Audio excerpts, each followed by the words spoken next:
Hey guys, so this is how my journey to escape from Alcatraz started way back in 2019 when I got picked up in the random drawing for the 2020 edition, and we all know what happened in 2020. Even 2021 looked little doubtful. The June edition obviously didn't happen and it got rescheduled to August 15th. This is me packing for the escape from Alcatraz, all my gels and salts with me, my shoes. All my cycling gear and my wetsuit had already been shipped using dry bike transport. My bike had gone as well, and I picked up red as the theme for the escape for Alcatraz.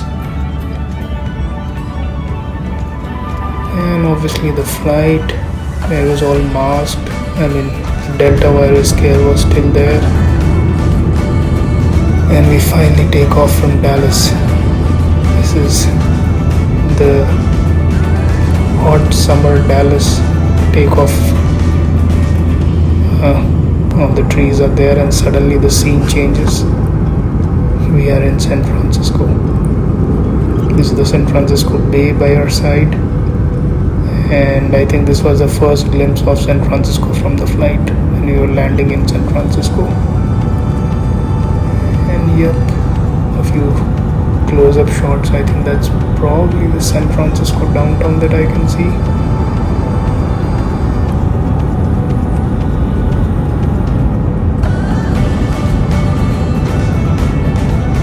It's a long 3.5 hour flights.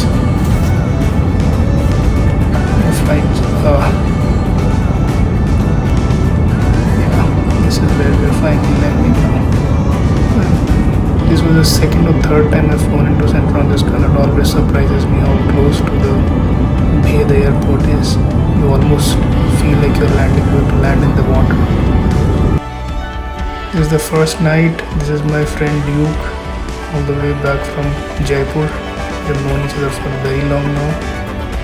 And on the Saturday, this is the first view of the Golden Gate Bridge I got when I went to pick up my bike. This is my bike. And a few shots of the finish line and the transition area of this escape from Alcatraz triathlon. It was pretty happening, I would say. A lot of energy in the place. I'm coming from Dallas. I was a little surprised. People were masked up even in outdoors, which was a pleasant sign. And this is the dreaded swim.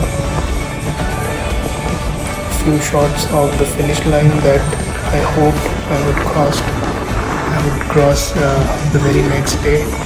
Looked pretty exciting. I don't know how many people were gonna line up on both sides of the finish line, but yeah, it looked pretty happening.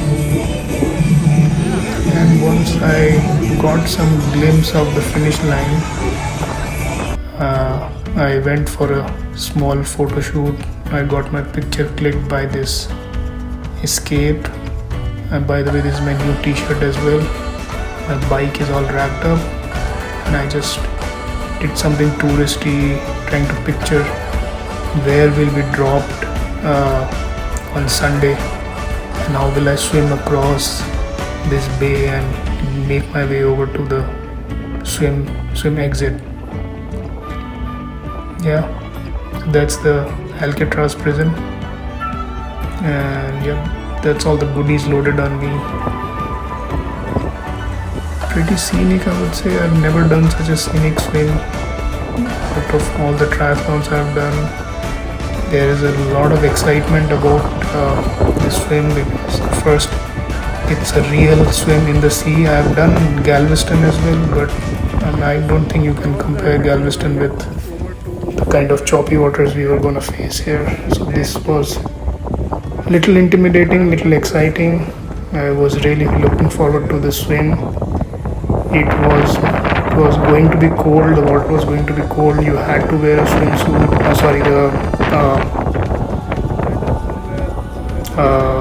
Not a swimsuit. I'm missing my words here. Wetsuit. Sorry. And yeah, that's the 1.5 mile of the swim.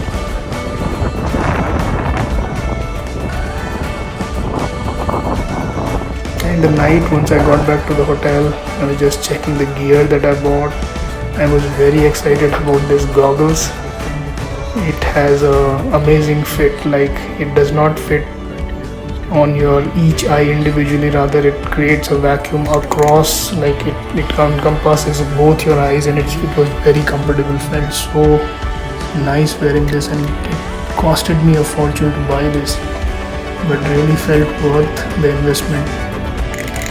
And I thought that this was going to be my competitive advantage on the race day, but destiny had some other plans which I'll talk about a little later. All my tattoos were done. I was planning to wear this kind of head warmer, you might call it. I don't know what do I call it, but okay, race day. This is what it boils down to. This is me coming out of the water very dejected, extremely disappointed because I messed up my swim. The minute I jumped into the water, I lost my goggles. Yes, the same goggles that I bought for a fortune the very previous day. I was almost thinking of quitting, but then I thought, let me see how the bike route is, how the run route is, and it proved a good decision. We got to run on beaches, we got to run or bike in the clouds. Even the run route went into some kind of a cloud. Coming back, like the second half of the run was the most fun because it was mostly downhill with a good tailwind assisting you towards the finish line. And there I am at the finish line. After all that happened, I at least managed to finish this. This is the official video from Finisher Pics. As I said, it wasn't a pleasant swim, so you'll see me coming out of the swim extremely dejected. I didn't even know if I was gonna continue to the bike. Again, I mean, once if I look back to the swim, I don't know how I finished this. I could see myself moving at snail's pace. My time says I finished the swim in 1 hour 15 minutes, which is not. It's actually horrible considering the distance and that fact that for part of the swim you are actually swimming downstream. So it should have taken me close to 45 minutes, I would have guessed. But yeah, somehow I managed to finish. And then I started on the bike not knowing if I wanted to ride it at all. But I mean, since I'd spent so much of money getting there all the way from Dallas to San Francisco, I thought I might as well at least give my best. I mean, why to give up just because you're mentally disturbed? At least let your physical limitations dictate whether you finish or not your mental condition. Finish the bike, I would say somehow. The inclines were extremely challenging for my level of training that I had put in on the bike. I took 2 walk breaks on the bike because the inclines were just not bikeable, I would say. That's me coming out for the run. I took my own sweet time to get ready for the run. Again, I didn't want to stretch myself because I wasn't racing against the clock. It was just me trying to prove myself that I still had it in me to finish the race. I took it fairly easy on the run. I tried to run whatever speed I could on the flat surfaces. Like there was no incline, I would run, but if I saw an incline, I would attempt, but then I would not hesitate to give up or walk the inclines. I think that worked well in my advantage because I had a lot of energy while we turned back, and it was the second loop of the run. I had loads and loads of energy to run that second loop. Again, I mean, it's, as I said, it's all downhill and it's a lot of tailwind, but still you need to put one foot in front of the other.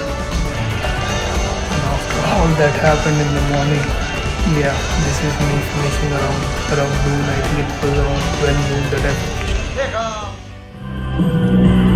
Not the best result, not the way I would have wanted the race to go, but it's a finish.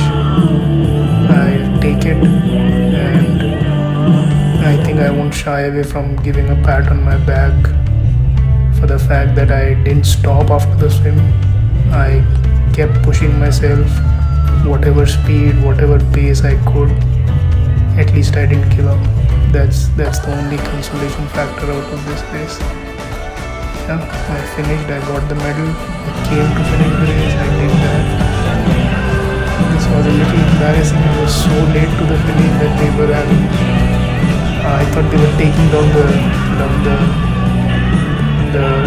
all the finish line festivities, but fortunately I was in the last one to enter. This was just the clock malfunctioning. They were trying to fix the clock, so yeah, they spoiled my finish, but that's fine. It's a finish off.